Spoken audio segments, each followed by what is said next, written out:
around that time, because I caught you in, I might caught you in the 90s. Yeah, no, maybe it was the early 2000s I caught you. I started seeing you. Mid 2000? Yeah, maybe, right before. Well, I came in to get some shows sometime, and I would see you pop up. Then I didn't move out to Atlanta until '07. But you have a uniqueness that, this is gonna sound bad, but I don't give a fuck. You know, it's almost like, it's not just for black audiences, you know, and you played some places where just black audience. So I could see, I saw the jewel behind the shit. I said, no, that's clever material. That's some good material. That's dope. Now some of the people in the audience, you know, hot wings and motherfucking French fries was like, yeah, they don't. Oh man, that nigga going on, because they didn't, you know. Now it's different. But I'm talking in the beginning. Oh yeah. I studied it. I saw it. I was like, this cat is funny. I was looked at, you know, being somewhat educated, black.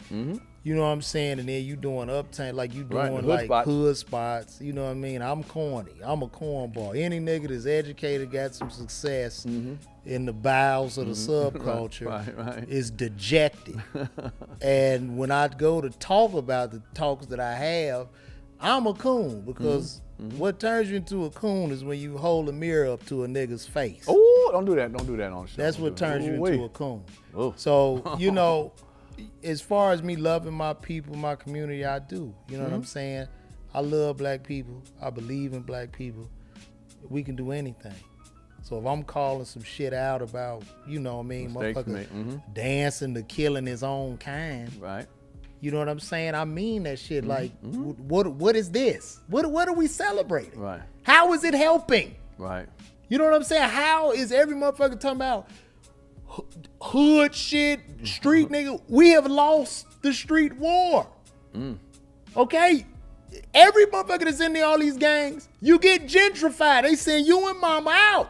You don't shoot, you don't fire one bullet at a builder, at a constructor. They wipe your ass out, jack up the rent. So how, you know, this whole notion of just holding on to that shit, I just think is killing us from within. And it just makes my ass itch when I get so emotional about that. Get some tucks real quick. Because I'm like, bro, like we can. I never look a black child in the face and tell him what he can't do based on the color of his skin or where he from. But do you think at times we play victim and then yes, victim Olympics are real. Victim Olympics are real. And don't get it twisted. Does racism exist? Yes. Were we slaves? Yes. I can't go back in the time machine and change none of this shit. I wish I could. Right, sure. But we have to deal, I believe, we need to deal with the present and moving forward. I'm talking black future. You know what I mean? I get black history, black future. Where we going? Because I can't necessarily deal, you know what I mean? The past happened, but how do you change it? Do you get in the DeLorean? Do you call Doc? And the clock strikes 12, right? You go back to the future. And we go back and just like, so I'm about progression. Like, so then, all right, then let me ask you this: how do you feel about when you see comedians doing lowbrow humor that ain't moving the culture? You know what I'm saying? And then compared to what you do you feel like they're doing a disservice for us as a whole of moving it, or it's like because people like that something? Sometimes people get famous doing that. No, not necessarily. I just see more so a lack of creativity and just a lot of people just don't have it. You know what I mean? So they have to, you know, kind of grab on to a lower level of creativity. Right. You know what I'm saying? I see that.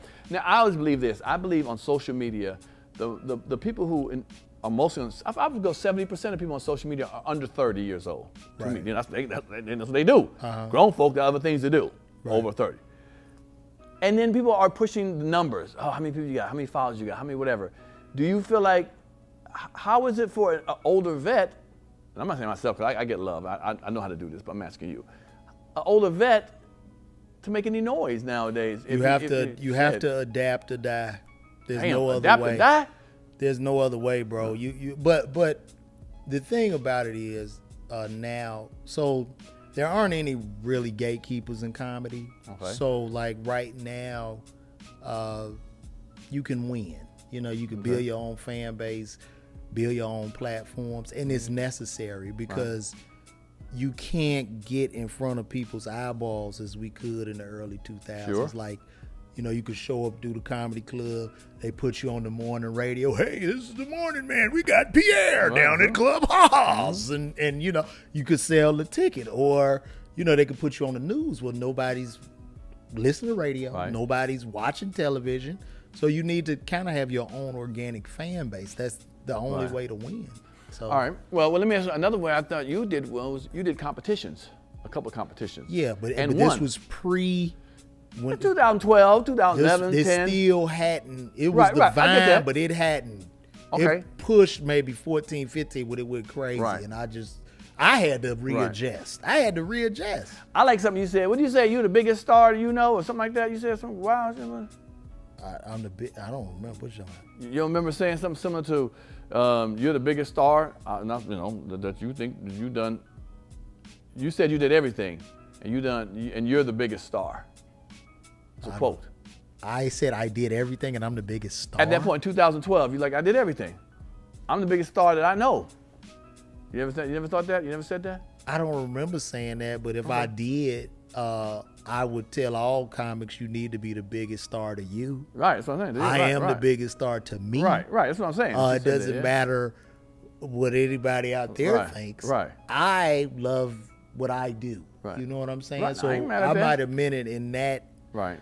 In that light, but you know what I'm saying? Like when I did all of that, 14 hit, IG go crazy, Facebook go crazy, none of it mattered, but it didn't really matter. Well, I saw you kill one time, and Kevin Hart crying in tears. That was when I won the Miller Lite. I mean, it was cool. It was great. Once I won Miller Lite, I ended up getting the Shaq All-Star Comedy Jam. Right. Did 42 dates on that, and I did the special. And, you know, I ended up working with the Plastic Cup Boys. I was the first host of the Plastic Cup Boys tour. Okay. And it was cool, man. You know, got to know Kevin and the crew and everybody. So it was love, man. Did that elevate? I feel like you have a slow burn going, you know, but a solid one, but a slow burn. So there's nothing really like popped you and popped you. You know what I'm saying? I think it helped to kind of get my name, you know, a little bit on the radar. Right. People like, oh, that's the pharmacist comedian guy. But yeah, man, I think my journey, I love my journey. Honestly, I was telling somebody that today, but I like how it's going for me, man. Right. You know what I'm saying? I'm getting more mature. You don't get frustrated sometimes, as funny as you are, and let's be honest, you rock I've seen you rock places. No. And then, you know. I used to, bro, but that's a famine mentality. What changed you? What changed your mind from being used to that to not being that? Just reading books and knowing that having those thoughts weren't helping me. Okay. That's not gonna help you. You looking at him, her. That's not gonna help you. Whenever, even now, if I get down, I try to take that energy and refocus on me. You know what I'm saying? Whether that be putting out content, writing 5 new jokes, and just pushing me. I can't push the needle on nobody else. Whatever you got going on, it does me no justice to sit here and, oh man, I can't believe Pierre got the panic room. I'm funnier than Pierre. How he get the panic room? I know I'm bad. What is this about? It doesn't serve me. So, you know, I just pay attention to self. I just try to do a lot of pointing the finger at me. Everything is me. If I take an L, if I bomb on the show, if I bomb in life, it's my L. I own it. Turn me up a little bit.